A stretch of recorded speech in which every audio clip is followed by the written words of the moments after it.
Hey guys, welcome to Prince of Peace Tarot. I'm Justin, and today I'll be doing a reading for those of you with Sagittarius placement in your chart. So if you have Sagittarius anywhere within your chart, this reading could resonate. And if it does, don't forget to like, share, subscribe, and hit the notification bell. That way you'll be updated anytime that I put out a reading. Okay guys, so before I jump into your spread, let's say a prayer. Infinite Creator, Olodumare, to my higher self, my Ori, Eshu, Obatala, to the Agun Marine Laye, Holy Spirit, Spirit Guides, to my benevolent ancestors, known and unknown, Florian Williams, Norman Williams, Exius Willie, thank you for allowing me to source the most accurate reading for those with Sagittarius placements in their chart. All right, guys, let's get into your reading. This is a 5-card spread, including your, I was gonna say oracle cards. I have clarifiers using the Orisha Tarot. Okay, so they made me do this reading. I was about to just chill, but a reading has to come out, and it has to come out about loneliness or feeling alone. I just think you're going through a period where it's starting to get to you, and then when someone comes around, you're more susceptible to accepting them back. This could even be like, it could start out like, oh, we're just hanging out a little bit or something like that, but it's like, oh, it could get deeper, and they don't want it to go any deeper. At least your guides don't. Because your last card out in the spread is the Queen of Wands in the reverse, clarified by the Seven of Air. Now, I already know this Queen of Wands in reverse is being deceptive because it's Seven of Air, but the picture talks about loneliness, feeling abandoned, like no one's there, right? So for whoever this resonates with, you're not alone. You feel alone. I know you do, but you have someone watching out for you and protecting you, and they know that this lonely period is better than having these people or this person in your life. Your first card out is the Eight of Cups in reverse, clarified by the Lovers. All right. Now this is either someone coming back to you or you returning to a particular path. Okay. Now for a good chunk of you, this will be some sort of love relationship. You know, we have the Ten of Cups as your next card, and past that Two of Pentacles at the bottom of the deck, I see the Hierophant. So this could be long-term relationships, maybe exes, ex-husbands, ex-wives, different things like that. But they're coming back because of money, all right?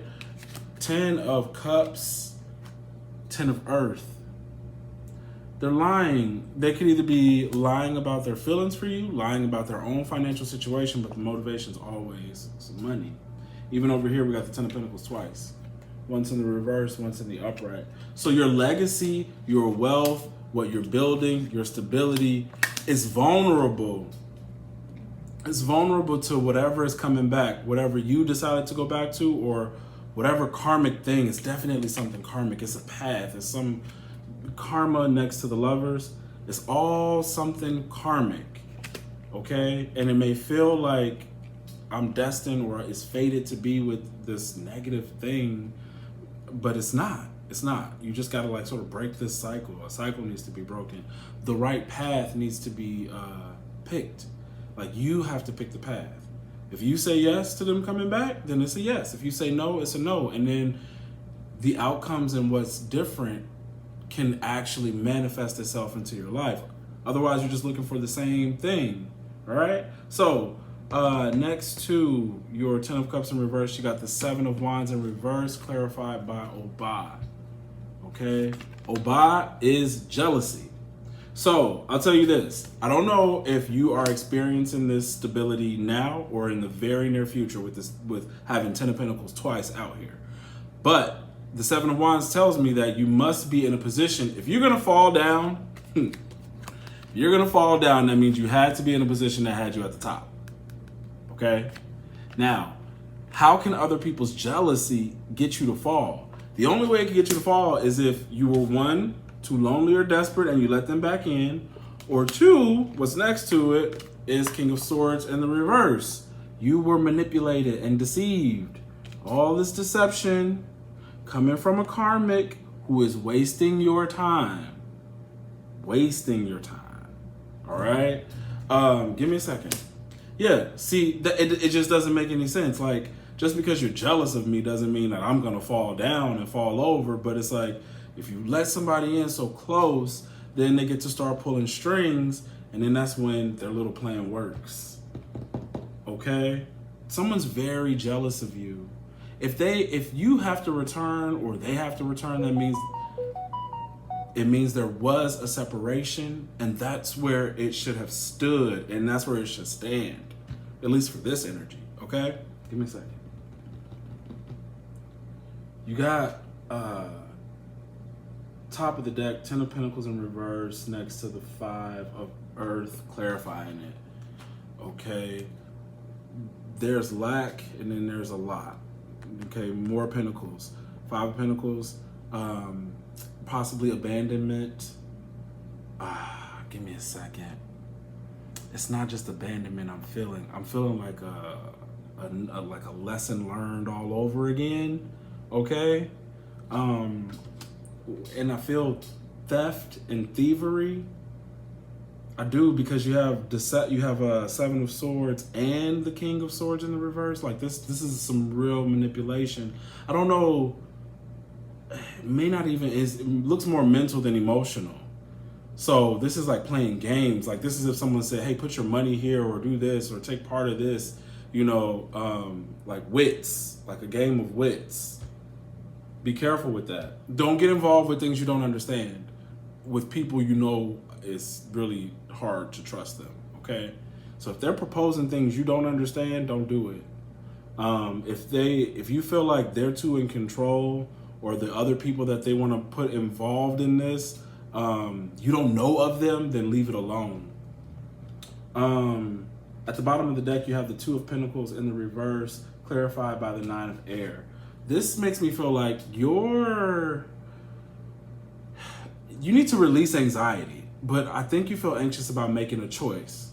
I don't know if this is making a choice to allow these people back into your life, to change your situation or your surroundings according to accommodate someone else, right? Changing that kind of stuff where you feel like, is this the right thing to do? Like, I'm either moving here, allowing them to move in, or I'm taking part of this, or adding money to this thing, or something where I feel really anxious about making this decision. I feel like I might lose. I feel like things may fall apart. You know, I don't know. I feel like you're taking a gamble, but not one of your own choosing. Past that 2 of Pentacles, you have the Hierophant. This is the inner voice. This is the voice of God, and you need to listen to it, because behind that is the 5 of Swords in reverse. Something's telling you that something is wrong. Okay, at the top of the deck, you have the 4 of Swords. So you have like this energy of listening to the inner voice, taking a second to rest, to give yourself a rest, to pray, to meditate. Because to have this 9 of Air, if you are too anxious, it just seems like I'm so scared about letting these people back in, yet it's happening anyway. I don't know how, but you need a second then. If you're so anxious, you need to stop and pray and let God tell you how to move forward with this. Give me a second. Yeah, because past the 4 of Swords, if you don't get any rest, you're still moving ahead blindly. 8 of Swords. Ooh, see, what you don't see past the situation is your Wheel of Fortune. Your Wheel of Fortune. You know what? And I saw that, hold on. I saw the Wheel of Fortune again in the other deck. Give me a second. Where was it? Right here. At the bottom of the deck, past that 9 of Swords, past the 9 of Air in reverse is the 10 of Air. It's nothing but anxiety, betrayal, just negative things right here. So betrayal, either among friends or in a relationship, could be some third party stuff going on with this 3 of Cups. But then Oshimare, past all of the hurt, past the betrayal, is your Wheel of Fortune. And I sense it like this: either it's already happened and you're on your way to a better start, Wheel of Fortune, or if you accept it, it's blocking it. It's either somehow blocking it, like you'll get betrayed again.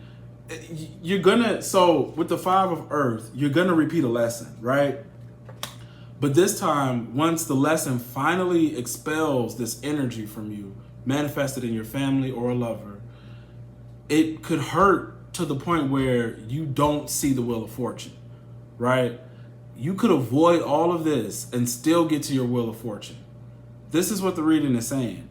If you are in the beginning stages of allowing something back in your life, or this is a warning for your very near future, just take heed and listen to your inner voice. Listen to God. Listen to your ancestors, your spirit guides about what's going on, because you don't see it. You don't see it's coming. And people talking you out of things, manipulating you, making you feel like, you know, I'm picking up these readings where everybody has a problem with what you're doing, and, you know, maybe they're saying, I don't know what they're saying to you about choices in jobs or your own endeavors, but their opinion doesn't matter. And these swords tell me that they're getting in your head. Even here, the Nine of Air is getting in your head. And it can make you want to do something or change your own plans according to their wishes, or let me back in so I can siphon off whatever money you make from this thing. It all depends on your situation. Either people are trying to talk you out of stuff or trying to gain off the benefits that you've worked hard for. All right? But they're coming back, these karmics. But they're coming back extremely jealous. Which is why I said this Seven of Wands wouldn't be in the reverse if you weren't already on top. So for those of you who, you know, you've made a particular change in your life for the better and you're on top, stay on top. For those of you who are waiting for things to get better and be on top, you will be. But you can never be on top of your game with this kind of energy always around. Y'all, I don't know. I mean, I know a lot of you have separated yourself from people, but you know, I don't know your life. This is the stuff that keep coming up. So either some of you guys go back sometimes, or this person's gonna come back when you least expect it. And it may be at a time where you feel at your most vulnerable. Okay? No need, like this social climate, manipulative energy coming from family and old exes or things like that. People ain't your real friend. No. And you could lose a lot, because that 10 could go to 5. They could bring you right back into poverty consciousness and manifest poverty. And I think they will leave once they do what they do, because of the strong jealousy I'm picking up. There was also, I had another spread down, but I didn't do it, but Five of Swords was there. It's all just a game to some of these people, just to see if they really have power over you, or to change your future. People don't like that you're blessed. You're a blessed person. You're blessed. 10 of Pentacles twice. You're supposed to have this legacy. It's meant for you. And some people are, I keep telling y'all, like some people have a darkness inside of them, or a self-hate so strong that they intend to destroy others. And that's a real thing. It's real. And we shouldn't, out of our own sense of loneliness, you know, just say, well, what else am I supposed to do? I might as well let them back in. I mean, this is who I've always been around or been with. That's a cop-out. Be a little stronger than that, okay? All right, guys, that's what I have for you. If the reading resonates, don't forget to like, share, subscribe, and hit the notification bell. That way you'll be updated anytime that I put out a reading. And if you want to book a personal reading, the link to book is in the description box below. All right, guys, see you.